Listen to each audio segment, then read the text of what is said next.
Malam ini adalah sesi ketujuh dengan tema sangat khusus persepuluhan dan hukum Taurat. Nanti kita akan bertemu sekali lagi sesi 8, yaitu kesimpulan tentang kitab Ulangan. Setelah itu kita maju lagi ke kitab Yosua. Pastikan Bapak Ibu ikut terus, karena kita akan menelusuri Alkitab secara akurat tapi menyenangkan. Sebelum itu mari kita tundukkan kepala, mari kita berdoa. Bapa di surga, terima kasih untuk malam yang penuh dengan berkat ini. Kami semua merasa beruntung dan diberkati setiap Rabu malam kami boleh belajar Alkitab secara benar, sehingga seluruh hidup kami bisa diubahkan karenanya. Sebab hanya firman Tuhanlah yang bisa mengubah seluruh hidup kami. Terima kasih Tuhan, mohon berkati gerejamu di tempat ini. Berkati channel-channel kami, agar banyak jiwa mau belajar dan mengerti, sehingga jiwanya beroleh kelegaan yang dari Engkau. Berkati mulut hambamu untuk menyampaikan kebenaran ini. Hanya di dalam nama Tuhan Yesus kami berdoa dan mengucap syukur. Haleluya, amin. Ya, malam ini adalah sesi ketujuh kitab Ulangan. Temanya sangat khusus tentang persepuluhan dan hukum Taurat. Bicara soal persepuluhan tidak pernah ada habisnya, menimbulkan pro dan kontra sampai hari ini. Bahkan ada banyak orang yang menganggap kita anti persepuluhan. Padahal sudah dijelaskan tidak, kau salah mengerti. Makanya dalam kesempatan ini, siapapun saudara, dengarlah yang utuh, ya, supaya mendapatkan pengertian yang benar. Jangan cuma mendengar 5 menit, 10 menit, lalu tidak setuju, memberikan komentar yang aneh-aneh. Itu namanya tidak berhikmat. Lebih baik tidak mendengar sama sekali daripada mendengar sedikit lalu komentar. Baik, mari kita lanjutkan, ya.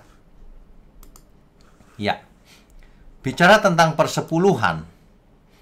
Persepuluhan ini dalam bahasa Ibrani dipakai kata asar.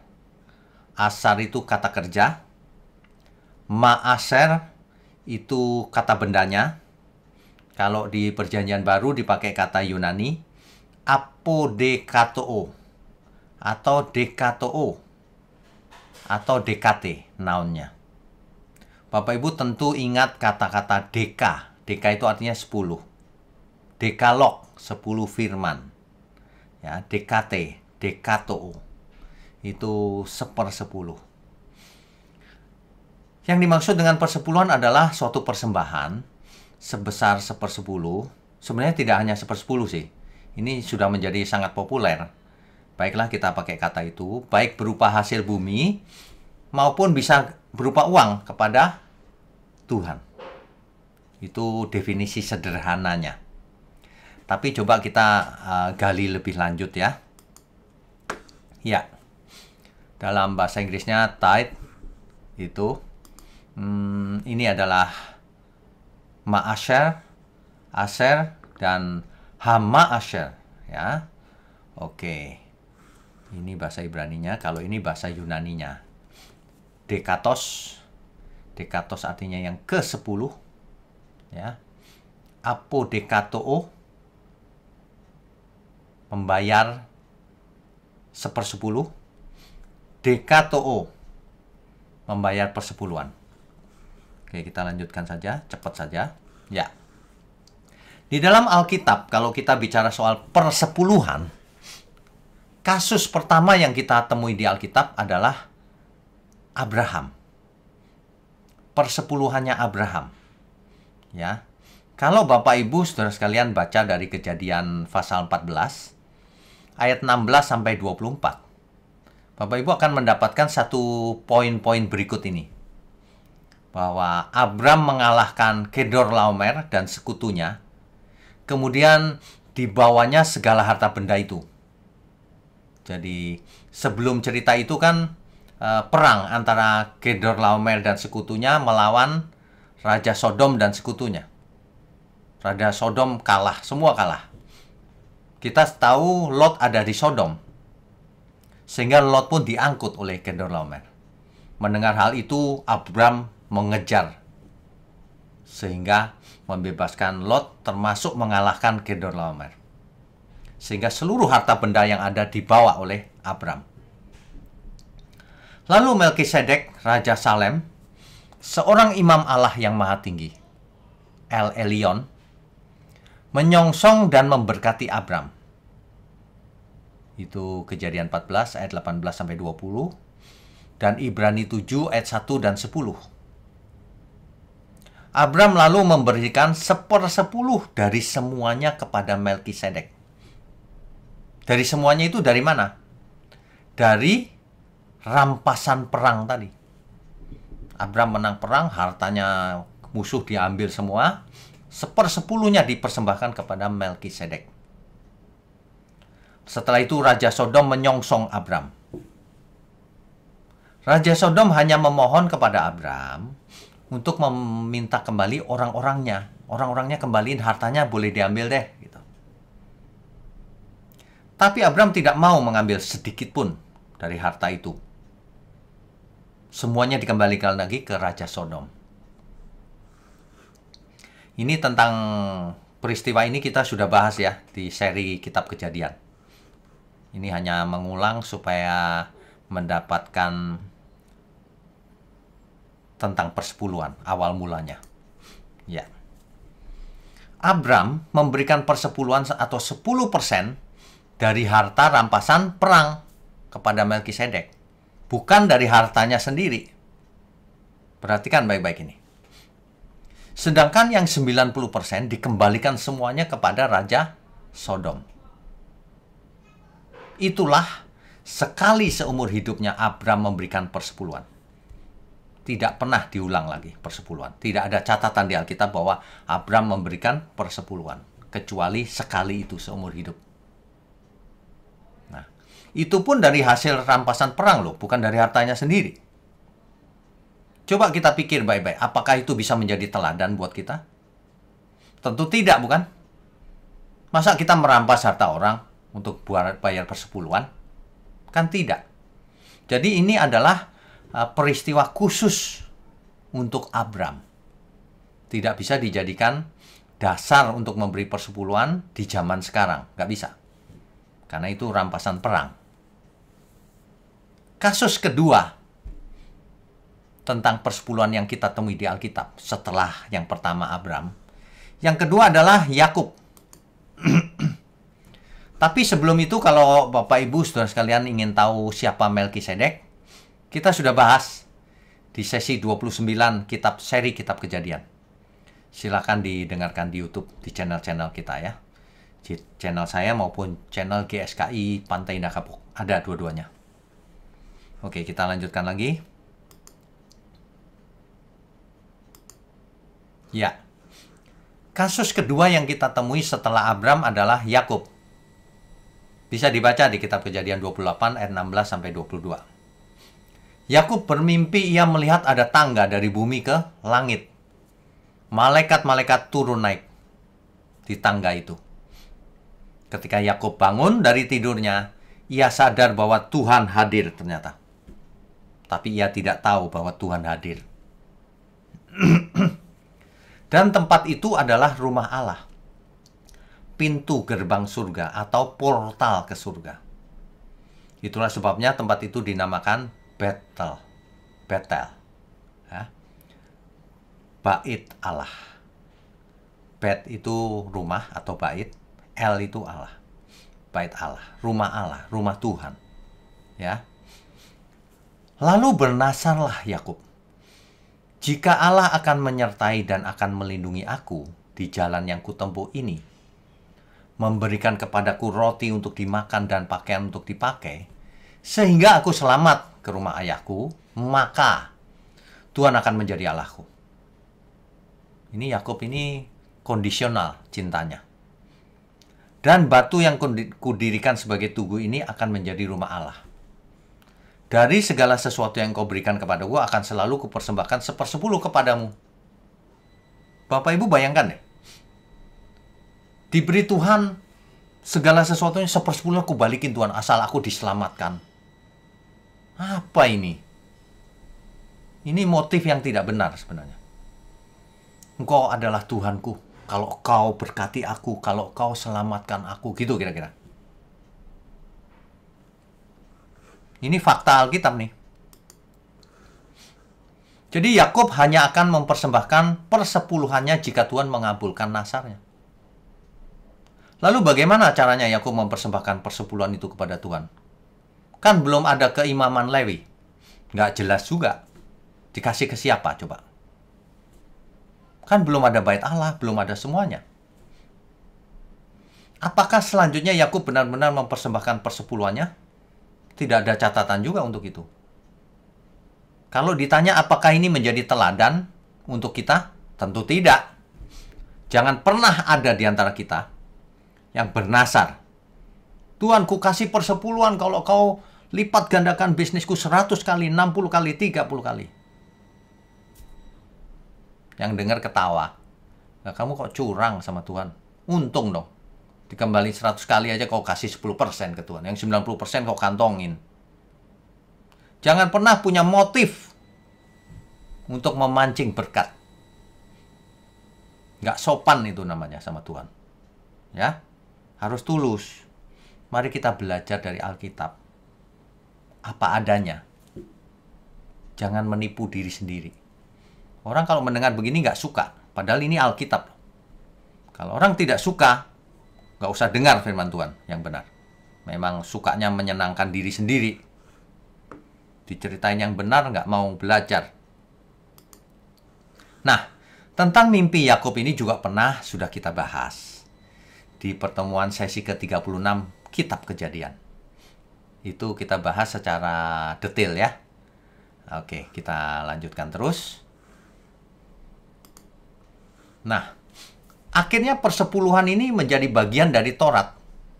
Masuk ke dalam aturan Taurat. Tadinya kan Abraham, Yakub, kemudian masuk ke dalam Taurat.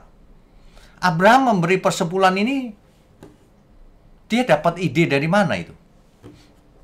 Ternyata, menurut catatan arkeologi dan catatan sejarah, ya Bapak Ibu sekalian, di zaman dahulu di Mesopotamia dan di Timur Tengah sana, persepuluhan itu diberikan kepada orang yang lebih senior. Misalnya kepada raja, kepada imam, kepada orang yang lebih senior, kepada sang penguasa, semacam upeti. Itu sudah biasa dilakukan itu. Jadi Abraham ketika ketemu Imam Melkisedek, ia melakukan itu. 1/10. Itu praktek dunia kafir sebenarnya. Tapi diadopsi, nggak masalah. Kan namanya juga persembahan. Banyak orang mempersembahkan 10% kepada dewanya juga ketika itu. Ya, jadi Bapak Ibu harus tahu sejarahnya dulu nih. Supaya nanti kita bisa ambil kesimpulan yang alkitabiah, yang benar. Sebab hidup kita ditentukan oleh apa yang kita mengerti. Baik, kita lanjutkan slide-nya ya. Ya, jadi persepuluhan masuk ke dalam Taurat. Nah, bicara soal jenis-jenis persepuluhan, kita akan lihat dari Ulangan 14 ayat 22 sampai 29 misalnya. Bapak Ibu bisa baca sendiri nanti, tapi kira-kira begini. Perintah Tuhan itu haruslah engkau benar-benar mempersembahkan 1/10 dari seluruh hasil benih yang tumbuh di ladangmu, tahun demi tahun. Tiap tahun maksudnya. Ya. Di hadapan Tuhan Allahmu, di tempat yang akan dipilihnya. Di tempat yang dipilih oleh Tuhan, bukan yang dipilih manusia. Kelak kita tahu yang dimaksud, Yerusalem, di mana di sana ada bait Allah. Untuk membuat namanya diam di sana. Ingat ya Bapak Ibu ya, kalau Alkitab mengatakan namanya, itu artinya pribadinya. Bukan nama itu, namanya diam di sana, lalu spanduknya ada tulisan nama Tuhan yang diam di sana. Bukan, Tuhan sendiri yang diam di sana. Itu artinya, haruslah engkau memakan persembahan persepuluhan dari gandummu, dari anggurmu, dan minyakmu. ataupun dari anak-anak sulung lembu sapimu dan kambing dombamu, supaya engkau belajar untuk selalu takut akan Tuhan Allahmu. Disuruh makan persembahannya. Coba bayangkan. Dalam kasus tertentu disuruh makan malahan persepuluhan itu. Nah, apabila jaraknya jauh dari tempat itu, sehingga susah mengangkutnya, sapi, hasil gandum dan sebagainya, susah ngangkutnya karena jauh sekali tempatnya, maka haruslah engkau menguangkannya, dijual, diganti uang, dan membawa uang itu dalam bungkusan dan pergi ke tempat yang akan dipilih Tuhan Allahmu. Bisa diganti uang maksudnya, ya. Tapi ingat, 26-nya lagi. Dan haruslah engkau membelanjakan uang itu untuk segala yang disukai hatimu. Jadi ada kasus di mana untuk lembu sapi atau kambing domba, untuk anggur atau minuman yang memabukkan atau apapun yang diingini hatimu. Dan haruslah engkau makan di sana di hadapan Tuhan Allahmu dan bersukaria engkau dan seisi rumahmu. Disuruh makan persepuluhannya. Nah, yang begini nggak pernah diceritakan kan? Ya. Jadi persepuluhan itu bisa dimakan, bisa diuangkan, bisa diantar langsung ke tempat di mana Tuhan tunjukkan. Nah, berikutnya. Juga orang Lewi yang diam di dalam tempatmu jangan kau abaikan ya. Sebab ia kan nggak dapat bagian suku Lewi. Jadi kamu jangan abaikan, ajak dia makan. Gitu. Nah, pada akhir 3 tahun kau harus mengeluarkan segala persembahan persepuluhan dari hasil tanahmu dalam tahun itu dan menaruhnya di dalam kotamu. Jadi rupanya persepuluhan ada yang tahunan, ada yang per 3 tahun. Ya, diingat-ingat dulu ya. Ada yang hasil bumi, ada yang lembu sapi, domba, kambing, ada. Ya. Ada yang dipersembahkan, ada yang dimakan.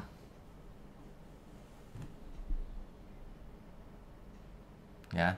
Khusus di akhir tahun ketiga, persembahan persepuluhan itu harus engkau berikan kepada orang Lewi, orang asing, anak yatim, dan kepada janda. Untuk apa itu? Untuk menolong mereka. Sebab mereka tidak punya penghasilan supaya bisa hidup. Bapak Ibu ya, saya mau tekankan sebelum kita lanjutkan. Tuhan memberikan aturan-aturan itu sebenarnya bukan untuk Tuhan. Tuhan tidak butuh uang, tidak butuh semua itu. Tuhan sebenarnya sedang mengatur kehidupan bangsa Israel agar terjadi pemerataan ekonomi. Agar semua orang bisa hidup. Gitu loh, nanti akan kita lihat fakta-faktanya ya. Jadi bukan untuk memperkaya suku Lewi. Ya, jangan salah. Nah, berikutnya. Imamat 27 ayat 23 sampai 24. Maka imam harus menghitung baginya harga nilainya sampai kepada tahun Yobel. Dan orang itu haruslah mempersembahkan nilai itu pada hari itu juga sebagai persembahan kudus bagi Tuhan. Dalam tahun Yobel itu tahun ke-50.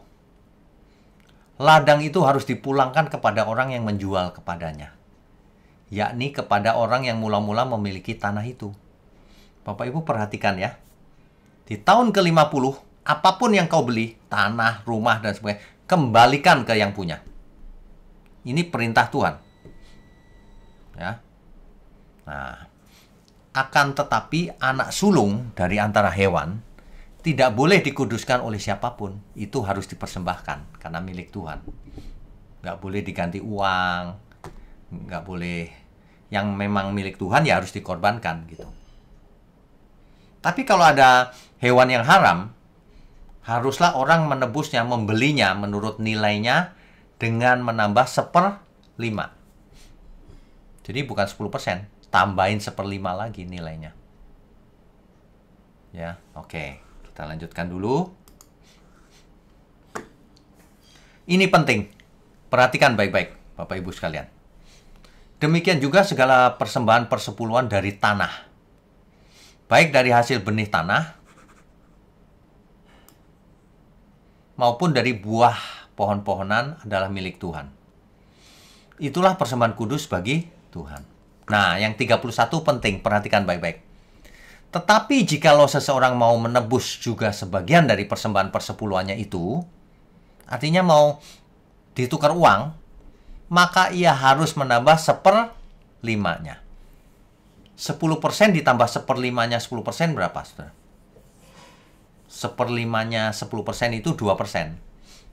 Jadi 10% harus ditambah 2%. Menjadi 12%. Kalau orang membayar tunai, harus 12%. Kalau orang membayar apa adanya, hasil gandum dan sebagainya, domba dan sebagainya, ya apa adanya 10%. Tapi kalau membayar tunai, harus ditambahkan 1/5 bagian atau 20% dari 10%. Jadinya 12%. Kalau seandainya orang hari ini mempersembahkan 10%, berarti dia mencuri 2% selama ini. Kalau memang dia ngotot soal persepuluhan. Nanti kita lihat apakah persepuluhan masih berlaku di Perjanjian Baru. Ya. Kalau orang mengambil prinsip persepuluhan, harus yang lengkap. Jangan dipilihin persembahannya doang, persepuluhan, persembahan sulung, nanti ditambah-tambahin janji iman dan sebagainya, ngumpulin duit terus. Bukannya seluruh hukum diambil. Seandainya pakai Taurat, seluruh Taurat. Seandainya enggak, ya enggak usah, Perjanjian Baru. Kalau mau jadi orang benar itu harus seluruhnya, jangan cuma pilih-pilih yang menguntungkan. Ya. Tunai 12% tuh kalau menurut Taurat. Jadi selama ini salah semua kalau hidup menurut Taurat.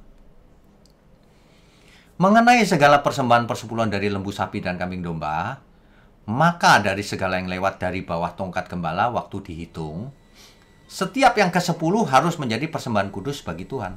Jadi gini loh Bapak Ibu. Kalau misalnya domba ada banyak gitu, dihitung 1, 2, 3, 4. Yang ke-10 itulah yang harus dipersembahkan. Artinya apa? Kalau saya punya domba 22, berarti ada 2 domba yang mesti dipersembahkan. Nah, yang 2 lagi, kan 20 itu kelipatan 10. Yang ke-10, ke-20. Nah, yang 2 lagi kan nggak kena persepuluhan. Jadi bukan 10% sebenarnya. Kalau itu berupa domba, kambing, sapi. Yang ke-10. Mengerti ya? Jadi bukan 22 ekor tadi dibagi 10. Jadi 2,2 ekor. Bukan. Jadi ada yang tidak kena hitungan 10%. Kalau itu berupa ternak. Ya. Ditukar boleh? Boleh. Tapi tidak boleh ada yang cacat. Semuanya haruslah yang kudus, yang pilihan. Oke, kita lanjutkan dulu. Rupanya kalau kita baca dengan teliti, ada 3 macam jenis persepuluhan. Banyak orang nggak tahu hal ini. Orang pikir persepuluhan tiap bulan begitu.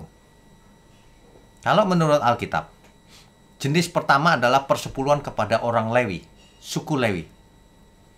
Bilangan 18 ayat 21 itu. Dan kemudian suku Lewi harus mempersembahkan 1/10 dari persepuluhan yang diterimanya. Jadi suku Lewi menerima 1/10, harus mempersembahkan 1/10-nya lagi.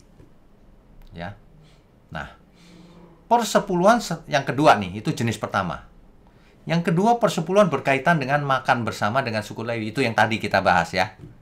Untuk makan persepuluhan, dimakan bersama. Itu jenis yang kedua. Jenis yang ketiga, persepuluhan itu setiap 3 tahun. Untuk siapa? Suku Lewi, orang asing, anak yatim, dan janda. Jadi ada macam-macam persepuluhan. Jadi kalau dihitung ya, persepuluhan jenis pertama 10%. Persepuluhan jenis kedua 10%. Udah 20% tuh. Yang jenis ketiga di tahun ketiga menjadi 30%. Tahun pertama dan tahun kedua 20%. Ya. Oke, ini praktek perjanjian lama. Taurat itu bukan hanya persepuluhan. Hari ini yang diambil persepuluhannya doang. Ditambahin lagi dengan janji iman, persembahan buah sulung, seluruh gaji diminta di awal tahun. Kau itu mau ikut Taurat atau mau ikut Injil? Ikut Taurat juga curang. Nggak ikut Taurat juga itu. Kalau ikut Taurat harus seluruhnya, yang utuh. Kewajibannya nggak dilakukan. Kalau ikut Taurat, itu bagikan ke janda miskin, orang asing. Ya, harus dibagikan untuk membantu banyak orang. Ini banyak penyelewengan hari ini memang. Kita lanjutkan dulu. Jangan berhenti mendengar. Banyak sekali orang mendengar lalu sakit hati, lalu hilang. Nggak ngerti kebenaran. Tunggu sampai akhir baru buat kesimpulan ya. Oke. Kita lanjutkan dulu. Nah, tidak hanya persepuluhan. Di Alkitab itu ada yang namanya program Sabat. Apa itu? Setiap tahun ke-7 disebut tahun Sabat. Allah memerintahkan Israel untuk melakukan 3 hal. Apa itu? Di tahun ke-7, semua orang libur 1 tahun. Ayo, kalau orang masih ngotot mempraktekkan Taurat, semua libur setahun. Bisa nggak praktek seperti itu? Kan nggak bisa. Yang kedua, hapuskan utang-utang. Semua yang utang ke kita harus dianggap lunas. Di tahun ke-7, tahun Sabat. Yang ketiga, kalau punya budak Ibrani harus dimerdekakan. Hari ini tentu saja nggak ada budak lagi. Dulu ada budak, ya. Oke. Poin pertama dari program Sabat, 1 tahun libur untuk semua orang. Apabila kamu bertanya, apakah yang akan kami makan dalam tahun yang ke-7 itu, kalau libur setahun gitu? Bukankah kami tidak boleh menabur dan tidak boleh mengumpulkan hasil tanah kami? Maka aku akan memerintahkan berkat-Ku, ini kata Tuhan, kepadamu dalam tahun ke-6, supaya diberinya hasil untuk 3 tahun. Mengerti ya Bapak Ibu ya? Di tahun ke-6, Tuhan memberkati 3 kali lipat untuk konsumsi 3 tahun. Mengapa? Supaya bisa dimakan. Pada waktu tahun ke-7 libur setahun itu masih ada. Di tahun ke-8 masih ada juga. Kenapa? Karena tahun 8 baru boleh mulai menabur lagi. Jadi Tuhan sudah sediakan. Ya, dalam tahun yang ke-8 kamu akan menabur. Tetapi kamu akan makan dari hasil yang lama sampai kepada tahun yang ke-9. Sampai masuk hasilnya, kamu akan makan yang lama. Jadi panen selama 6 tahun itu akan dapat dimakan selama 9 tahun. Mengerti ya Bapak Ibu ya? Ini praktek zaman dulu nih. Tapi di samping itu, makanan yang tumbuh secara alami boleh dimakan juga. Hasil tanah selama Sabat itu haruslah menjadi makanan bagimu. Yakni bagimu sendiri. Bagi budakmu laki-laki, bagi budakmu perempuan, bagi orang upahan, dan bagi orang asing di antaramu. Yang semuanya tinggal padamu. Juga bagi ternakmu dan bagi binatang liar yang ada di tanahmu. Segala hasil tanah itu menjadi makanannya. Jadi pada waktu libur di tahun Sabat itu, semua yang numbuh sendiri boleh dimakan. Ya. Sebagai tambahan. Ya. Ini dijelaskan di sini. 6 tahun lamanya engkau menabur di tanahmu dan mengumpulkan hasilnya. Tetapi pada tahun ke-7 haruslah engkau membiarkannya dan meninggalkannya begitu saja. Supaya apa? Supaya orang miskin di antara bangsamu dapat makan. Makan dari apa? Apa yang ditinggalkan mereka haruslah dibiarkan dimakan binatang hutan. Gak boleh dikutak-kutik, biarin aja, gak apa-apa dimakan. Demikian juga kau lakukan dengan kebun anggurmu dan kebun zaitunmu. Bayangkan nih, agar yang miskin dapat makan dengan mengambil hasil tanah yang tumbuh dengan sendirinya di tahun Sabat itu. Untuk apa ini semua? Untuk menolong yang miskin, saudara. Poin kedua, penghapusan hutang. Ya. Pada akhir 7 tahun, engkau harus mengadakan penghapusan hutang. Inilah cara penghapusan itu. Setiap orang yang berpiutang harus menghapuskan apa yang dipinjamkannya kepada sesamanya. Janganlah ia menagih dari sesamanya atau saudaranya. karena telah maklumkan penghapusan hutang demi Tuhan. Jadi di tahun ke-7, siapapun yang berhutang harus dihapus hutangnya, dianggap lunas. Kalau memang konsisten pakai persepuluhan, ya semua harus diambil. Memangnya boleh dipilih-pilih? Taurat. Persepuluhan kan produknya Taurat. Oke. Kenapa demikian? Dijelaskan di ayat 4. Maka tidak akan ada orang miskin di antaramu. Rupanya Tuhan perhatikan supaya tidak ada orang miskin, caranya begitu. Hutang udah 7 tahun nggak bisa bayar, ya udah dianggap lunas. Gitu ya. Oke, kita lanjutkan lagi. Nanti dibaca Ulangan 15 ayat 7 sampai 11 ya. Yang ketiga, merdekakan semua budak Ibrani. Di tahun ke-7, budak itu harus dilepas sebagai orang merdeka. Luar biasanya lagi. Apabila kamu melepaskan dia sebagai orang merdeka, janganlah engkau melepaskan dia dengan tangan hampa. Budak dilepas nggak dikasih uang saku, nggak dikasih bekal, ya mati dong, nggak bisa makan. Jangan ya, harus dikasih bekal. Ini luar biasa ini, aturan ini. Engkau harus dengan limpahnya memberi bekal. Harus dari kambing dombamu dan sebagainya. Harus diberi modal. Tetapi jika hamba itu tidak mau keluar meninggalkanmu karena ia mengasihimu dan keluargamu, itu pun baik. Baik. Jangan dipaksa keluar juga kalau memang nggak siap. Lagi pula mengasihi keluarga, ya udah. Jadi keluarga aja sampai selamanya. Begitu ya. Oke, kita lanjutkan. Nah, jadi ada persepuluhan, ada program Sabat, ada yang satu lagi namanya program Yobel. Apa itu? Tahun ke-50. Di tahun ke-50, 3 poin yang pertama ini seperti program Sabat ini 1-3 ini tetap berlaku, ditambah poin ke-4 bahwa kita harus mengembalikan semua aset yang kita beli. Apa ini? Tujuannya apa? Pada waktu itu kalau orang menjual aset, rumahnya, tanahnya, itu orang susah. Jadi setelah tahun ke-50 harus dikembalikan lagi ke orang itu. Jadi seolah-olah ini program pemerataan ekonomi, supaya tidak ada yang terlalu kaya dan tidak ada yang terlalu miskin. Ini salah satu cara-cara Tuhan. Ya, itu. Jadi harus dibuka lebar pencerahannya ya. Oke, program Yobel.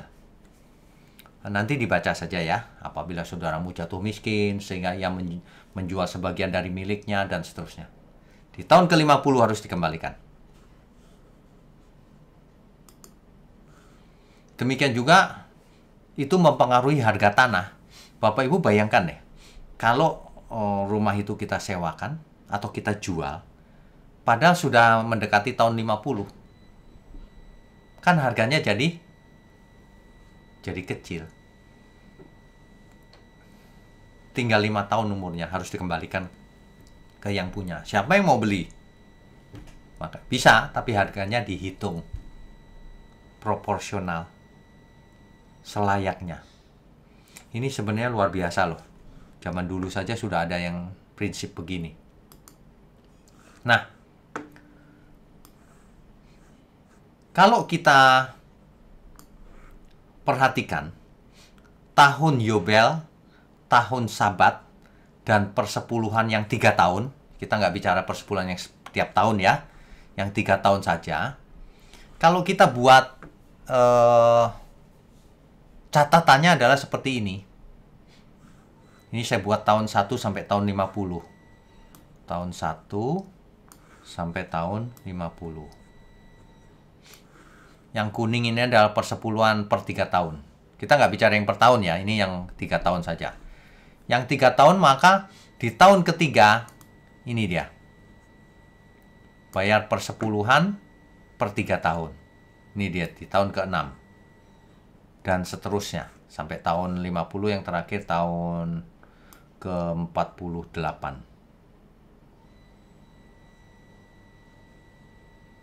Ya, tahun ke-48. Yang kedua adalah tahun Yobel per 7 tahun. Tahun Yobel berarti, sebentar saya ganti ini warnanya ya, green. Oke. Tahun Yobel berarti tahun ke-7 nih. Tahun ke-14, tahun ke-21 dan seterusnya. Terakhir tahun ke-49 tuh, tahun Yobel tuh. Yang terakhir adalah tahun Yobel di tahun ke-50.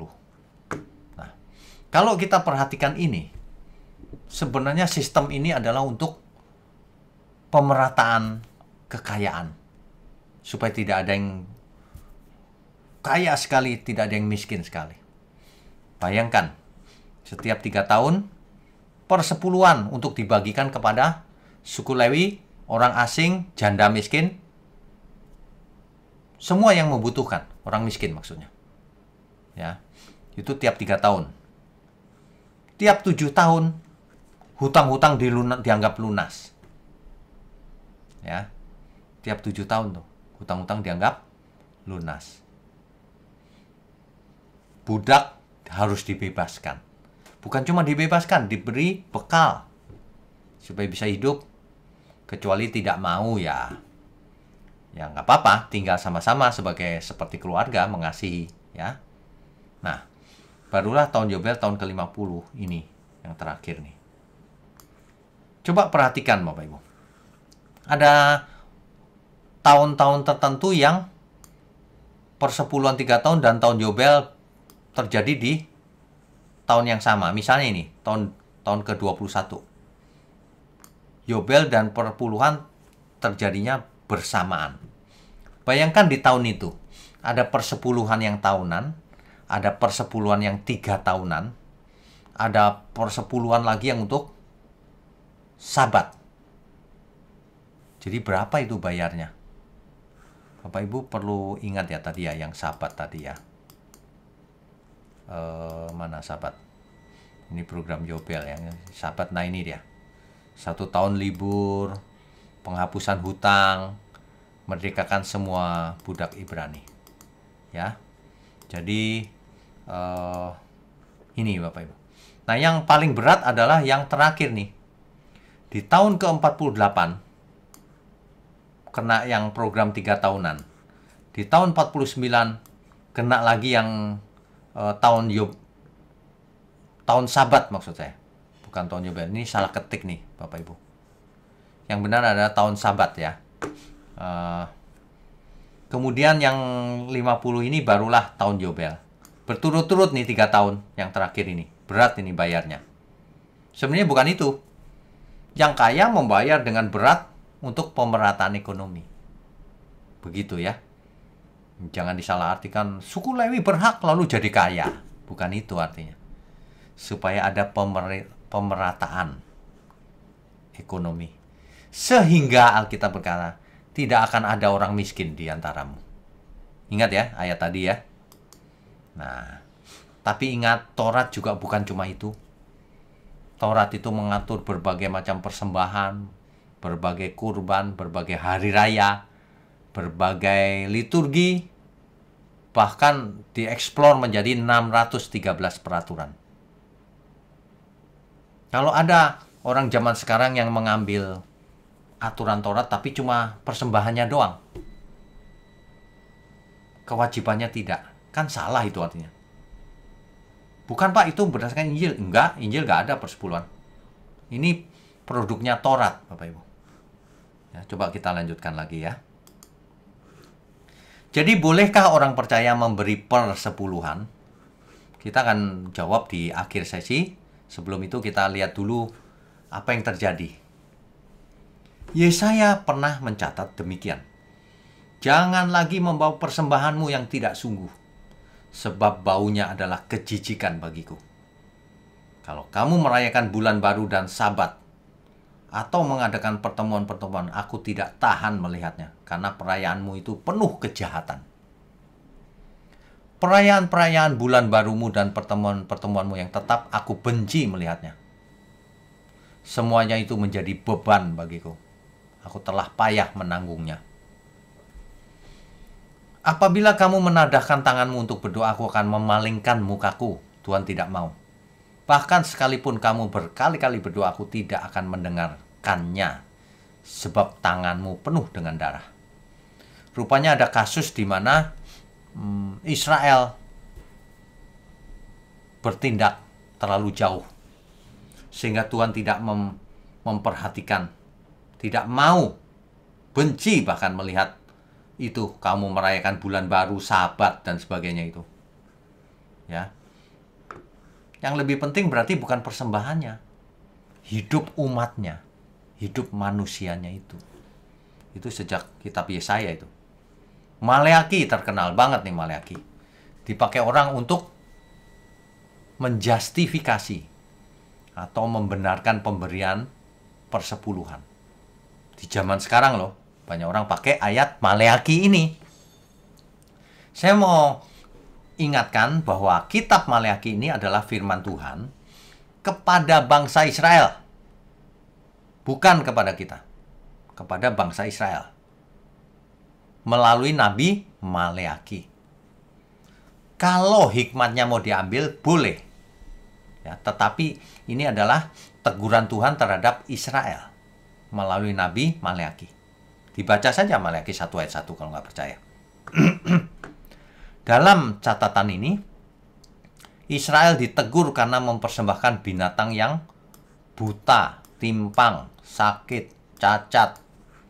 Jadi Israel mempersembahkan binatang yang nggak kudus, yang cacat. Bisa dibaca di Maleaki 1 ayat 8 dan Maleaki 1 ayat 13-14. Itulah sebabnya Tuhan murka pada para imam. Maleaki 2 ayat 1-9.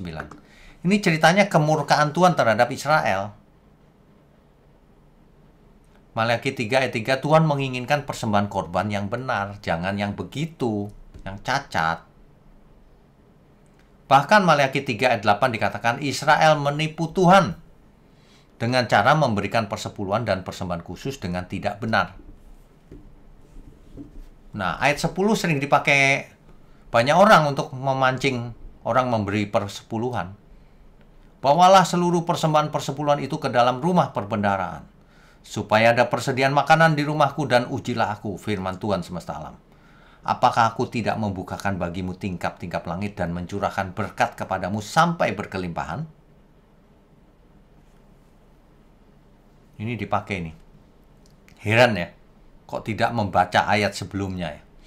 Ayat 9-nya itu, kamu telah kena kutuk, tetapi kamu masih menipu aku, ya kamu seluruh bangsa.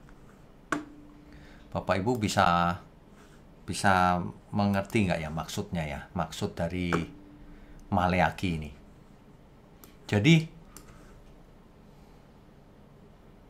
Jadi Tuhan sedang marah dengan Israel. Kamu telah kena kutuk karena kamu menipu aku. Beri persepuluhan, tingkap langit pasti kubuka. Lah kok banyak orang pakai ayat itu, kasih persepuluhan saudara, nanti tingkap langit dibukakan. Itu sama saja dengan meminta orang mendudukkan diri di ayat itu, supaya ditegur Nabi Maleaki, supaya dikutuk oleh Tuhan karena menipu Tuhan. Mengerti nggak maksudnya? Baca ayat hati-hati. Itu adalah kutukan. Tuhan mengutuk Israel karena menipu Tuhan. Nggak Pak, saya pilih ayat 10-nya aja. Nggak bisa bro. Itu ayat itu berurutan 1-10. Bahkan dari pasal 1 itu satu cerita. Itu satu teguran. Israel, bangsa terkutuk ketika itu. Kalau kita pakai ayat itu sama saja dengan mendudukkan kita sebagai bangsa Israel yang dikutuk Tuhan. Amin semua? Belajar yang benar ya. Ini untuk apa sih kalau nggak mau belajar itu? Rugi sendiri loh kalau orang nggak mau belajar. Oke, kita lanjutkan. Bagaimana dengan Tuhan Yesus? Lagi-lagi orang tidak memperhatikan konteksnya. Matius 23 Pak, ayat 23. Yesus mengajarkan persepuluhan, katanya gitu. Lukas 11 ayat 42, Yesus mengajarkan persepuluhan. Coba dibaca yang benar. Ini bukan Tuhan mengajarkan persepuluhan. Coba kita baca. Celakalah kamu, hai ahli-ahli Taurat dan orang-orang Farisi. Hai kamu orang-orang munafik. Sebab persepuluhan, yaitu dari selasi, adas manis, dan jintan kamu bayar. Kamu bayar persepuluhan sih. Tetapi yang terpenting dalam hukum Taurat kamu abaikan. Yaitu keadilan dan belas kasihan dan kesetiaan. Yang satu harus dilakukan dan yang lain jangan diabaikan. Ini Tuhan mengajar persepuluhan atau Tuhan menegur orang munafik? Tuhan tidak melarang persepuluhan, tidak. Tapi bukan menekankan itu yang terpenting, bukan. Ini buktinya. Kamu munafik, persepuluhan kau bayar. Tapi yang terpenting nggak kau lakukan, malah kau abaikan. Nah gitu loh, ini konteksnya.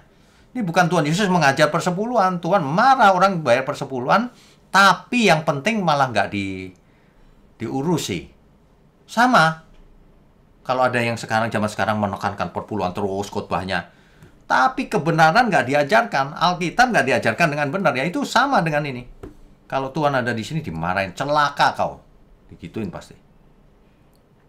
Ayat 24-nya jelas tuh, hai kamu pemimpin-pemimpin buta. Nyamuk kau tapiskan dari dalam minumanmu. Tetapi unta yang di dalamnya kamu telan. Yang nggak penting kau tekan-tekankan.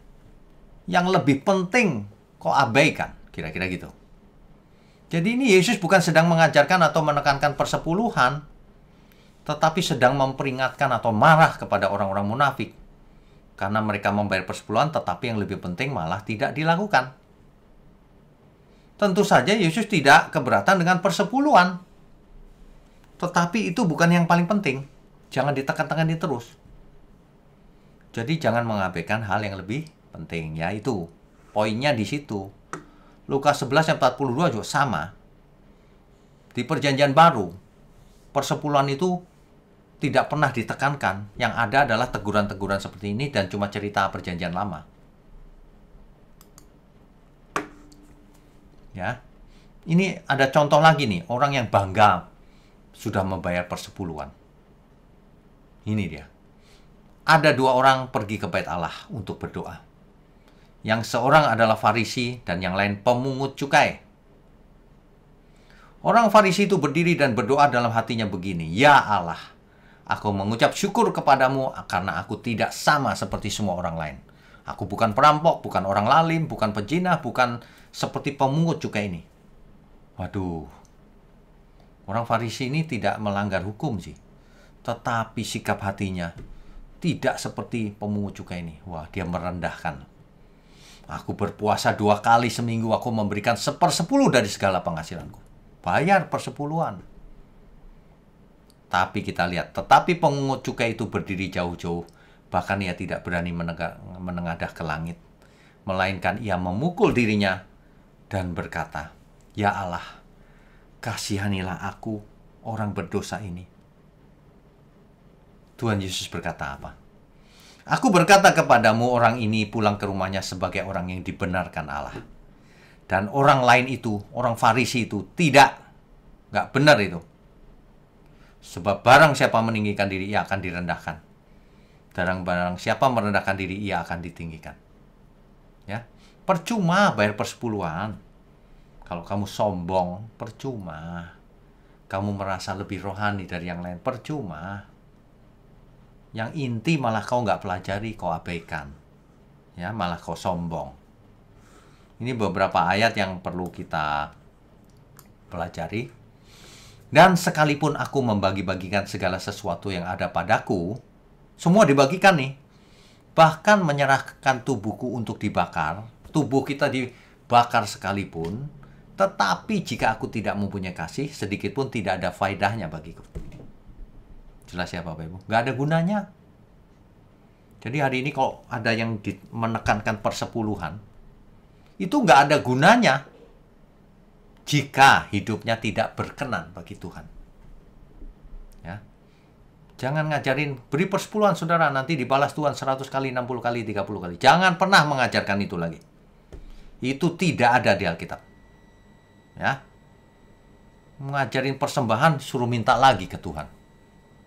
Ini ajaran terbalik sama sekali nih. Percuma. Tubuhmu dibakar juga percuma kalau kau tidak punya kasih. Kalau kau tidak hidup benar. Apalagi kau memberi persepuluhan diminta lagi sama Tuhan supaya dikembalikan, dibalas Tuhan. Ngasih saja tidak tulus. Padahal Alkitab mengajar kalau kau memberi, tangan kiri memberi, tangan kanan jangan tahu. Kalau tangan kanan memberi, tangan kiri jangan tahu. Artinya memberi tanpa pamrih. Nggak usah dibahas kalau memberi. Lah ini memberi ke Tuhan persembahan diminta balik 100 kali. Betapa rusaknya ajaran itu. Ya, nggak ada di Alkitab. Cari kalau ada. Di Alkitab ada itu adalah kalau firman itu ditabur dan dimengerti, maka hidup orang itu berbuah-buah. Ada yang 100 kali, ada yang 60 kali, ada yang 30 kali. Apanya yang berbuah? Hidupnya, karakternya. Bukan dompetnya yang berlipat ganda. Ya. Jadi, 1 Yohanes 3 ayat 16.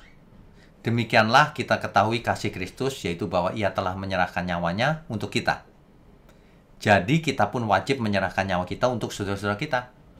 Jadi bukan hanya 1/10, seluruh nyawa kita pun harus kita berikan untuk menyenangkan Tuhan. Ayat 17, barang siapa mempunyai harta duniawi, kaya maksudnya, dan melihat saudaranya menderita kekurangan, tetapi menutup pintu hatinya terhadap saudaranya itu, bagaimanakah kasih Allah dapat tetap di dalam dirinya? Nggak mungkin ada kasih Allah. Anak-anakku, marilah kita mengasihi bukan dengan perkataan atau dengan lidah, tetapi dengan perbuatan dan dalam kebenaran. Makanya, kalau ada yang percaya selamat tuh cuma percaya aja, Pak. Gak usah berbuat apa-apa. Salah ini. Tuhan sendiri yang mengajar. Marilah kita mengasihi bukan dengan perkataan, tapi dengan perbuatan. Apa artinya perkataan tanpa perbuatan? Iman yang mati itu. Saya kadang-kadang agak heran kenapa ada orang yang percaya selamat, gak usah buat apa-apa, sudah selamat, yang penting percaya. Itu artinya nggak percaya kalau nggak buat apa-apa. Kalau percaya dengan perbuatan. Ya. Jika memang kamu mengerti maksud firman ini, yang ku kehendaki ialah belas kasihan dan bukan persembahan. Itu yang penting, belas kasihan, perbuatan kasih. Ya. Oke, kita lanjutkan lagi. Di Roma 12 ayat 1 sampai 2 ini bagus. Ibadah yang sejati. Karena itu, saudara-saudara, demi kemurahan Allah aku menasihatkan kamu supaya kamu mempersembahkan tubuhmu sebagai persembahan yang hidup. Mempersembahkan apa, saudara? Tubuh kita. Artinya mempersembahkan seluruh hidup kita. Hidup yang bagaimana? Yang kudus dan yang berkenan kepada Allah. Itu yang menyenangkan Allah maksudnya. Itu adalah ibadahmu yang sejati. Ibadah yang benar itu begitu. Bukan cuma persepuluhan, atau buah sulung, atau janji iman. Ibadah itu harus lengkap. Ini bukan berarti kita anti persepuluhan. Persepuluhan itu hanya sebagian kecil. Kita harus hidup sepenuhnya untuk Tuhan. Ya. Janganlah kamu menjadi serupa dengan dunia ini. Tetapi berubahlah oleh pembaharuan budimu. Dibaharui akal budinya. Jangan seperti orang dunia, maksudnya gitu. Kenapa? Sehingga kamu dapat membedakan manakah kehendak Allah. Apa yang baik, yang menyenangkan Tuhan, yang berkenan kepada Allah, dan yang sempurna. Itu ibadah yang sejati. Bukan cuma persepuluhan. Tiap kali khotbah yang dikhotbahkan persepuluhan. Itu bukan ibadah yang sejati. Itu sebagian kecil dari ibadah. Oke. Bicara soal Taurat. Taurat sudah digenapi, saudara. Kolose 2 ayat 16. Perhatikan baik-baik kalimatnya. Karena itu janganlah kamu biarkan orang menghukum kamu mengenai makanan dan minuman. Kan ada orang yang kadang-kadang nyerang kita, makan kok makanan haram. Nggak boleh, bukan itu. Atau mengenai hari raya, bulan baru, atau hari sabat. Kan ada orang yang nyerang kita. Hari Sabat kok nggak ibadah? Kok nggak dikhususkan? Nyerang begitu. Jangan biarkan orang menghukum kamu. Itu sudah berlalu semua. Sudah digenapi. Ya. Kolose 2 ayat 16 tuh. Semuanya ini hanyalah bayangan dari apa yang harus datang. Cuma bayangannya itu semua itu. Wujudnya ialah Kristus. Jadi ketika Tuhan Yesus datang, kita nggak usah lagi ke bayangan. Ke wujudnya Tuhan Yesus. Nah, Galatia 3 ayat 24 jelas tuh. Jadi hukum Taurat adalah penuntun bagi kita sampai Kristus datang. Supaya kita dibenarkan karena iman. Jadi hukum Taurat berlaku hanya sampai kapan? Sampai Kristus datang. Efesus 2 ayat 15. Sebab dengan matinya sebagai manusia, ia telah membatalkan hukum Taurat dengan segala perintah dan ketentuannya, untuk menciptakan keduanya menjadi satu manusia baru di dalam dirinya, dan dengan itu mengadakan damai sejahtera. Menciptakan keduanya menjadi satu, Yahudi dan non-Yahudi. Dahulu non-Yahudi dianggap kafir. Nah, begitu Tuhan Yesus mati di kayu salib, tidak ada lagi keduanya menjadi satu di dalam Tuhan. Nggak boleh kita mengata-ngatain kafir orang lain, ya. Oke. Jadi keimaman Lewi sudah selesai. Kita bukan imam Lewi. Umat perjanjian baru bukan imam Lewi. Ya. Kita semua adalah imamat-imamat yang rajani. Semua kita imam. Imam besar kita cuma satu, yaitu Tuhan Yesus. Sebagai imam artinya kita harus hidup kudus. Mempersembahkan seluruh hidup kita, bukan hanya 10%. Kita lanjutkan lagi. Oke, kan ada banyak sekali yang merasa berhak memungut 10% untuk dirinya sendiri. Yang saya maksud adalah pekerja gereja. Memang di kitab suci dikatakan bahwa seorang pekerja patut mendapatkan upahnya. Bahwa mereka yang memberitakan Injil harus hidup dari pemberitaan Injil itu. Tetapi Rasul Paulus tidak menggunakan haknya itu. Karena Rasul Paulus, upahku ialah bahwa aku boleh memberitakan Injil tanpa upah. Rasul Paulus luar biasa. Ia bekerja sebagai pembuat tenda untuk membiayai pelayanannya. Ini bukan berarti lalu semua orang harus jadi pembuat tenda, tidak. Semua pekerja yang tidak bekerja di luar gereja boleh mendapatkan hidup dari gereja. Tentu saja boleh, ya. Nah, kita lanjutkan dulu ya. Nanti Rabu depan kita sudah sampai pada sesi terakhir kitab Ulangan. Kesimpulannya. Oke, kita simpulkan dulu apa yang sudah kita pelajari malam ini, ya. Jadi bagaimana dengan kehidupan sekarang? Apakah kita boleh memberikan persepuluhan? Sangat boleh, tetapi harus dengan pengertian dan sikap hati yang benar. Satu, kalau mempersembahkan persepuluhan jangan diminta lagi. Jangan suka klaim janji Tuhan, balas 100 kali Tuhan. Itu tidak sopan sama sekali. Tidak ada di Alkitab. Kedua, persepuluhan itu jangan hitung-hitungan sama Tuhan. Itu tidak sopan juga. Misalnya, gaji saya 1 bulan 3,2 juta. Berarti 10%-nya 320.000, Pak. Wah, karena nggak ada duit, diberikan ke gereja, kembali 30.000. Wah, itu hitung-hitungan sama Tuhan, tidak sopan. Ini bukan soal uang, saudara. Ya, jangan hitung-hitungan. Nah, ketiga, kalau seseorang hidupnya sulit, tidak perlu memberi persepuluhan. Ya, tidak perlu sama sekali. Bahkan gerejalah yang harus memberinya. Kan persepuluhan gunanya untuk apa tadi? Memberi janda miskin, yatim piatu, dan lain-lain. Itu, untuk itu. Ya. Tujuannya apa? Pemerataan ekonomi zaman dulu. Jadi bukan memperkaya Lewi. Zaman ini banyak orang merasa Lewi. Tidak ada. Keimaman Lewi sudah bubar. Nggak ada lagi. Kecuali orang Israel yang masih beragama Yahudi, itu beda. Kita pengikut Kristus. Sebab dengan matinya Kristus di kayu salib, ia telah membatalkan seluruh hukum Taurat. Dengan ketentuan-ketentuannya. Ini harus diartikan dengan benar.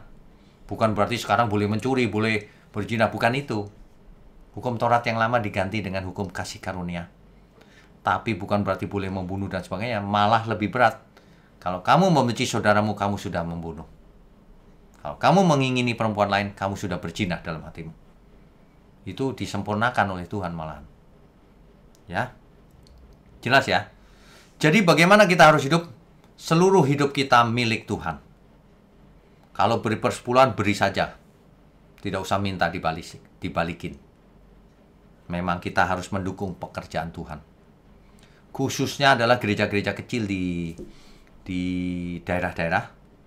Kadang-kadang persembahannya cuma pisang 1.000, 2.000. Ya hamba Tuhan di sana harus bisa hidup juga. Jemaat-jemaat harus mendukung kehidupannya ya.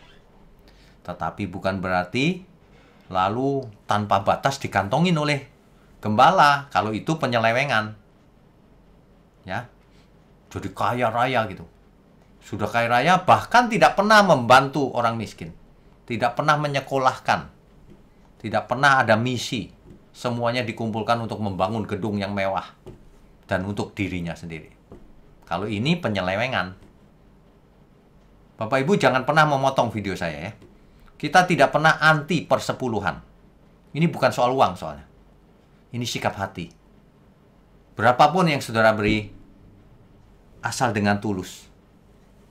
Itu menyenangkan Tuhan. Sebaliknya berapa besar pun saudara memberi, tapi tidak dengan tulus. Tidak ada gunanya sama sekali. Dan jika saudara tidak memberi apapun karena kesulitan, juga tidak masalah. Asal sikap hati kita mengasihi Tuhan. Mengasihi sesama. Tuhan pun akan berkenan. Meskipun tidak memberi persepuluhan. Tetapi kalau saudara punya, ya mari kita ikutan. Ikut mendukung pekerjaan Tuhan. Ikut menolong sesama. Bukankah hukum yang terutama cuma itu? Kasih Tuhan Allahmu. Kalau seseorang mengasihi Tuhan dengan segenap hidupnya, ia akan mendukung pekerjaan Tuhan. Ia akan mencoba membagi kebenaran ke sana ke sini. Dan apapun yang ia lakukan untuk Tuhan. Dan ia pun akan mengasihi sesamanya. Amin ya. Bukan uang yang jahat. Cinta akan uang adalah jahat. Dari sana timbul banyak penyelewengan. Jadi kita bukan anti persepuluhan, tetapi persepuluhan harus dilakukan dengan sebenar-benarnya. Bukan seperti pajak. Harus ini, harus itu. Nanti kembali ke hukum Taurat lagi. Amin ya. Justru jemaat harus dididik supaya dewasa. Ketika memberikan sesuatu, sikap hatinya benar. Aku mau dukung pekerjaan Tuhan. Bukan karena aku mau beri. Supaya dibalas 100 kali. Itu motivasi yang salah. Demikian ya Bapak Ibu sekalian. Kiranya ini bisa membuat kita tercerahkan. Dan kita tahu ketika kita mempersembahkan sesuatu kepada Tuhan. Harus dengan tulus. Tuhan, aku cuma punya ini. Semuanya ini milikmu. Begitu. Kita lanjutkan dengan diskusi dan tanya jawab. Silakan, co-host. Terima kasih Pak Winyo atas penjelasannya pada malam hari ini. Bagi Bapak Ibu yang ingin bertanya, silakan klik raise hand yang ada di Zoom dan silakan membuka videonya. Kita penanya pertama. Bapak Togat Tambunan, silakan Pak di-unmute dulu. Ya, shalom Pak Wignyo. Shalom Pak, silakan. Ya, terima kasih Pak untuk pencerahan yang luar biasa ini Pak tentang persepuluhan di Indonesia. Memang yang harus perlu dijaga adalah jangan dipotong videonya Pak Wignyo. Karena memang saya mengingat dulu sejarah gereja Martin Luther pada waktu menyingkapkan kebenaran firman Tuhan bahwa orang berdosa itu nggak perlu bayar untuk pengampunan. Dan dia memberikan dalil-dalil pada waktu itu, dan dia sangat dibenci pada waktu zaman itu. Dan terbentuklah Protestan. Nah, saya pernah punya teman di Sumatera. Salah satu efek domino pada waktu kita belajar kebenaran firman Tuhan dari YouTube dan seterusnya, ternyata dia pernah lihat tentang Pak Wignyo gitu, Pak. Oh, iya. Ya, jadi tentang persepuluhan. Jadi kebetulan kan saya sudah 2 bulan, 3 bulan ini sering belajar Alkitab melalui Pak Wignyo, melalui online Bible Study. Iya. Jadi pada waktu ada yang datang, saya bilang, itu ada jemaat yang nggak mau lagi beri persepuluhan, padahal selama ini beri persepuluhan. Loh, kenapa? Karena nggak wajib. Dia nonton apa gitu, nggak. Akhirnya dia sebutin lah nama Pak Wignyo. Wah, itu saya sering lihat Bapak itu, saya bilang. Terus kalau menurut saya enggak lah. Bahkan pekerjaan Tuhan harus didukung, bukan cuma 10%. Makanya lihat videonya itu harus lengkap, saya bilang. Jangan-jangan dia nggak melihat video lengkap. Nah, saya waktu itu bukan posisi membela atau apapun, tapi firman Tuhan yang kita harus tegakkan. Sama seperti Martin Luther yang lakukan pada waktu itu. Nah, yang perlu saya tanyakan Pak Wignyo, ini kan gereja-gereja besar banyak, dan saya sendiri juga mengalami pengajaran bahwa Maleakhi 3:10, 60 kali lipat, 30 kali lipat dagang, itu benar-benar sudah lama saya alami dan memang saya kerjakan. Nah, begitu saya tahu kebenaran ini, sebetulnya hati ternyata Tuhan lihat. Sebetulnya bukan cuma 10%, ternyata Tuhan minta, bahkan lebih lagi dari situ. Nah, benar. Bagaimana Pak kita menghadapi orang-orang yang menyalahgunakan pengajaran Pak Wignyo ini, bagaimana menjelaskannya atau apa yang harus kita lakukan, Pak? Makanya gini, Pak, takutnya nanti gereja-gereja nanti akan chaos atau apa ya, Pak? Efek dominonya kita jadi saling menyerang sesama hamba Tuhan, sesama gereja. Ini gara-gara ini nih, gara-gara. Padahal enggak, itu firman Tuhan. Iya. Dari Pak Wignyo seperti apa ya, Pak? Baik. Terima kasih, Pak. Tuhan berkati. Jadi kita itu tidak bisa mencegah orang kita tidak bisa mengendalikan orang, Pak. Kita hanya bisa menghimbau kalau belajar itu yang lengkap. Karena saya sering dikomentarin, saya sudah nonton 5 menit, saya sudah nggak setuju. Loh, belum selesai kok sudah tidak setuju. Harus sampai selesai, sampai kesimpulan. Sekali lagi, saya tidak anti persepuluhan. Di gereja kita ada orang yang memberi persepuluhan juga. Masa dilarang, Pak? Ya enggak. Tapi betul, harus dengan pengertian dan sikap hati yang benar. Betul. Dan kalau orang lagi kesusahan, ya jangan di absen gitu. Kamu belum bayar persepuluhan. Kan nggak lucu begitu. Bahkan ada yang cerita ke saya lagi sakit, Pak. Langsung dibilang, kamu pasti belum bayar persepuluhan. Karena makanya kamu dikutuk Tuhan. Waduh, yang begini nih yang jadi sandungan banyak orang. Salah kalau itu. Oke, Pak. Itu ya. Tapi nggak apa-apa, Pak. Kalau ada orang yang sengaja memfitnah, ya nanti urusannya sama Tuhan dia. Ya, betul, Pak. Karena ada sih di YouTube ada yang motong-motong video saya. Iya, Pak. Tapi nggak apa-apa lah. Gitu. Ya. Oke. Pak, satu lagi, Pak. Ya, boleh, silakan. Pak, dengan ini kan sensitif ya, Pak, tentang persepuluhan di gereja-gereja, bahkan gereja-gereja besar se-Indonesia yang saya tahu ya, Pak. Ya. Apa nggak ada upaya, umpamanya, ini kan kebenaran yang benar-benar harus ditegakkan dan mendasar gitu ya. Apa nggak ada upaya antar gereja atau apa ketemu hamba-hamba Tuhan yang untuk membahas persepuluhan ini biar clear gitu, supaya di jemaat di bawah ini tidak salah-salahan gitu. Artinya kalau di atas pemimpin sudah duduk bareng dan firman Tuhan dinyatakan yang benar, saya pikir jemaat pasti lebih mudah karena ngikut teladan pemimpin mestinya. Idealnya ya, Pak, idealnya semua satu tubuh dan semua bicara sebagai saudara, idealnya. Tetapi Pak, faktanya di dalam satu sinode saja bisa berantem satu sama lain. Itu fakta. Apalagi Pak, sinode yang berbeda gitu. Ya sudah, Pak, kita lakukan bagian kita saja, Pak. Kalau ada orang yang bertanya, ya kita jawab, gitu aja. Baik, Pak. Ya. Terima kasih Pak Wignyo. Tuhan berkati. Selanjutnya Pak Joy Aldri, silakan Pak. Pak Joy Aldri, silakan. Halo, Pak Wignyo. Halo. Topik tepi jurang nih, Pak. Ya. Topik tepi jurang ini. Oh gitu ya. Ya. Tapi penjelasannya tadi sistematik dan pastinya mudah dipahami lah oleh kami. Bersyukur juga Pak, ada kutipan dari Matius 23 ayat 23 tadi Pak. Ya. Karena saya coba cari nih Pak, positioning dari Tuhan Yesus sendiri menyangkut persepuluhan ini ya, di Perjanjian Baru. Cuman keluar satu ayat itu aja Pak. Matius 23 ayat 23, itu pun kecaman ya Pak ya, sifatnya. Ada lagi di Lukas, tapi sama Pak, cerita yang itu juga. Sama juga ya? Sama. Baik, ya saya cuman ini aja Pak, kalau seandainya ada yang potong-potong video ini sih kita semua akan pertanyakan juga motivasinya seperti apa. Saya harap sih nggak ada ya. Begini Pak, kalau kita sekarang dalam konteks umat perjanjian baru ya Pak ya, mungkin tadi hampir sama lah dengan penanya sebelumnya Pak ya.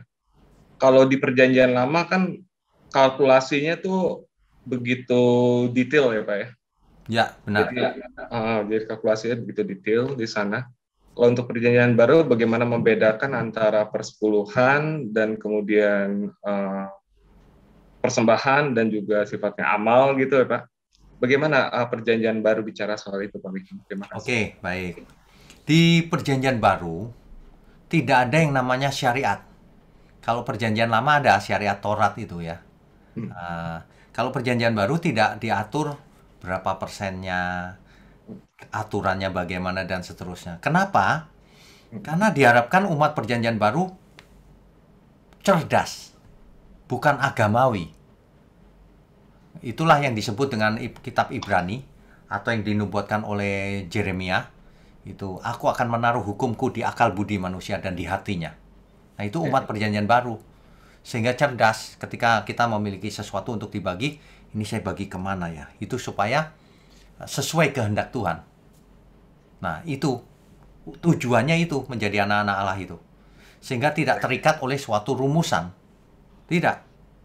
Jadi apa saja yang kita lakukan selaras dengan kehendak Roh Kudus. Artinya selaras dengan kehendak Tuhan dan Bapak juga.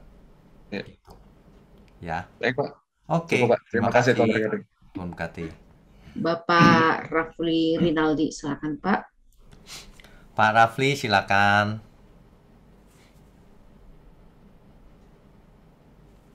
Selamat malam Pak Wiknyo. Selamat malam. Ya, ini perpuluhan ini pasti ramai Pak ya. Ya. Minggu-minggu sebelumnya kan kita sudah bahas mengenai hukum Taurat Pak. Dan ya. Kita sama-sama Pak Wiknyo juga sudah mengatakan hukum Taurat itu sudah dibatalkan ya. Kalau bagi pengertian saya Pak, kalau hukum Taurat itu dibatalkan, otomatis dengan sendirinya persepuluhan ini pun dibatalkan Pak. Ya kan? Ya, karena persepuluhan ini kan kalau kita mengikuti apa yang tadi Bapak sampaikan itu kan, apalagi di Maleakhi 3 itu kan untuk bangsa Israel kan Pak ya. Dan lagi peruntukannya untuk orang Lewi ya. Ya. Jadi saya terus terang Pak ya, saya memang bergereja di GBI Pak ya, dan itu kadang-kadang kalau pendeta sudah selesai khotbah kan ada satu orang yang naik ke atas membawa amplop lalu mengacung-acungkan ke atas dan bacalah itu Pak Maleakhi 3 ayat 10 sampai 12 Pak. Ya. Saya memang agak miris juga sih Pak ya, tapi mestinya bacanya dari ayat 9 Pak mestinya.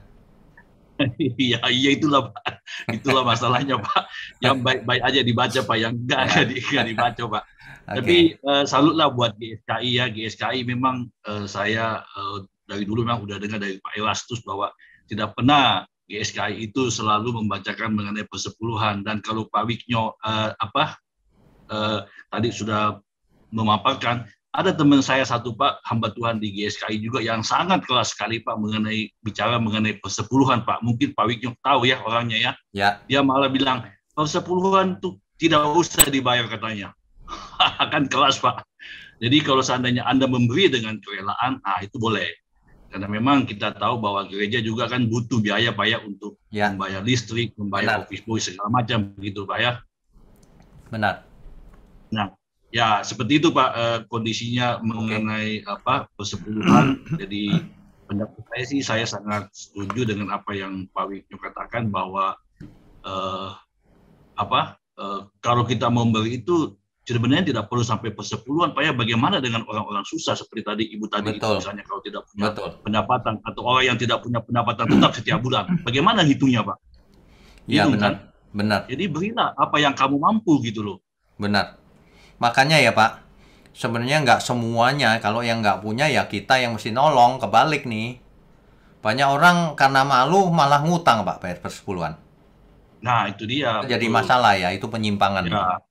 Jangan, kita nggak boleh. Juga ada dengar dari Pak Erastus, kalau kau mau bayar persepuluhan, tetapi tetanggamu, saudaramu, orang tuamu kau tidak kasih, ya percuma gitu loh. Uang itu tidak ada gunanya di mata Tuhan. Mestinya itu kau pakai untuk menolong orang tuamu, adikmu, atau apamu, atau tetangga di sebelahmu. Itu lebih utama daripada persepuluhan yang kamu berikan kepada gereja gitu loh. Tuhan tidak butuh uang gitu loh kan. Gereja kita tidak perlu, kalau kau dalam kesulitan ya tidak perlu memberi. Ya, benar. Kecuali kamu berkelebihan, nah bolehlah kau memberi kepada gereja gitu loh. Jadi makanya tadi Ibu tadi juga saya juga salut juga kalau seandainya dia bilang, memang kalau orang yang tidak mampu itu tidak bisa kita patok persepuluhan. Mata dia Bapak bilang persembahkanlah tubuhmu yang hidup, itu yang lebih utama, ya kan? Ya. Matius 23 ayat 23 juga. Ya. Kalau Yesus bilang jintan adas manis kamu bisa beri, tapi kasih kamu tidak bisa beli, ya percuma. Ya. Jadi gini loh, ini sebenarnya kebenaran tuh seperti ini, cuman kalau orang mendengar begini sepintas, lalu ini anti persepuluhan nih gitu. Saya nggak mengerti mengapa orang gampang salah mengerti. Saya nggak ngerti kenapa orang bisa gampang salah mengerti. Seolah-olah kita anti persepuluhan. Bukan. Kalau punya ya dukung pekerjaan Tuhan kan gitu. Kalau nggak punya ya justru gereja yang harus nolong kan gitu. Simple kan? Ya itu Pak, betul Pak. Makanya ya, jangankan bicara bersatu tadi Bapak dari yang pertama itu bilang bagaimana kalau seandainya semua pendeta bersatu bicarakan. Saya bilang nggak mungkin. Sedangkan doktrin Tritunggal aja banyak yang banyak yang berbeda, apalagi masalah persepuluhan. Persepuluhan ini kan bisnis mereka Pak, ladang mereka untuk mencari uang gitu kan. Jadi banyak hal-hal yang sudah diselewengkan gitu loh Pak. Ya. Yang jadi masalah itu gini Pak, kalau gereja kecil itu persepuluhan wajib saya masih bisa ngerti karena ya betul nggak ada dana kan, nggak ada dana. Iya betul. Cuma jangan jadi alat untuk penggalangan dana lalu bikin yang mewah-mewah, aduh. Ya itu untuk di kota Pak ya, kalau untuk di daerah-daerah terpencil memang itu kita memang harus prihatin Pak ya, karena mereka dapatnya hamba Tuhan itu kan dapatnya dari jemaat ya. Itu oke. Sebenarnya tidak salah membangun gedung. Sebab kalau nyewa terus kan mahal. Mahal ya, betul. Tapi jangan semuanya untuk membangun gedung, harus menyekolahkan anak, menolong yang miskin dan sebagainya harus tetap dilakukan gitu loh. Itu kesalahan itu. Ya. Terima kasih Pak Rafli masukannya. Tuhan berkati. Selesai ya, Twenty ya. Ya Pak. Terima kasih untuk pelayanannya Twenty. Kita selesaikan dulu ya Bapak Ibu ya. Mari kita berdoa. Bapa di surga, terima kasih untuk malam yang penuh kebenaran ini. Biarlah melalui pengajaran malam ini, kebenaran malam ini, kami semua menjadi mengerti dan sadar bahwa seluruh hidup kami adalah milik Tuhan. Sehingga apapun yang kami miliki, seharusnya kami persembahkan bagi Tuhan, untuk kemuliaan Tuhan. Terima kasih Bapa. Hamba mohon berkati setiap tangan yang mendukung pekerjaanmu dengan cara apapun dan doa mereka. Juga mohon berkat-Mu turun atas kami semua dengan kesehatan, umur panjang, dan terutama kasih-Mu yang melimpah dalam hidup kami. Hanya di dalam nama Tuhan Yesus kami berdoa dan mengucap syukur. Haleluya. Amin.